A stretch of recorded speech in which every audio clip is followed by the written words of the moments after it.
Hi hello friends, welcome to my channel. ఈరోజు ఆకుకూర పప్పు చేసుకునేద్దామండి. అందుకోసం పప్పు ముందుగానే 2-3 సార్లు కడిగి నానబెట్టుకోవాలి. ఎండుమిరపకాయలు, పచ్చిమిరపకాయలు కొంచెం, అలాగే టమాటో, ఆనియన్, వెల్లుల్లి వేసేసుకోవాలి. తర్వాత ఆకుకూర వేసుకోవాలండి. తర్వాత చింతపండు వేసేసుకుందాం. ఇప్పుడు ఆయిల్ కొద్దిగా, అలాగే పసుపు ఇంగువ వేసేసుకొని కుక్కర్ పెట్టేసుకుందాం. కుక్కర్ పెట్టేసుకొని 3 విజిల్స్ రానిచ్చి వరకు ఉంచుకుందాం. చూడండి, ఇలా వెయిట్ చల్లారే వరకు ఉంచి తర్వాత పాముకోవాలి. చూడండి ఎంత బాగా ఉడికిందో.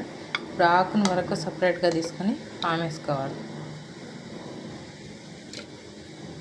ఇలా కొద్దిగా పప్పు సపరేట్గా పెట్టుకునేసి ఆకుని వేసుకొని ఇందులోకి రాళ్ళుప్పు వేసుకునేసి పామేసుకోవాలి. చూడండి, ఇట్లా మెత్తగా పాముకోవాలి. ఆ తర్వాత ఈ రెండు మిక్స్ చేసుకుందాం. ఇప్పుడు తాలింపు పెట్టుకుందాం. వేసేసుకొని పోపు దినుసులు వేసేసుకుందాం. ఇవి చిట్టుపెట్టలాన్ని ఇచ్చి ఇప్పుడు కరింపాకు, ఆనియన్ ఇది బాగా కలుపుకోవాలి. ఇప్పుడు ఆనియన్ వేగిపోయిందండి. ఇందులోకి పప్పు వేసేసుకుందాం. చూడండి ఎంత బాగుందో కలర్ఫుల్గా.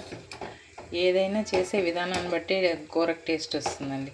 ఇలా ఒకసారి ట్రై చేసి చూడండి. చుక్కాకు పప్పు 10 మినిట్స్ అలా ఉడికిన తర్వాత సర్వ్ చేసేసుకోవడం చాలండి. స్టవ్ ఆపేసి సర్వ్ చేసేసుకుందాం.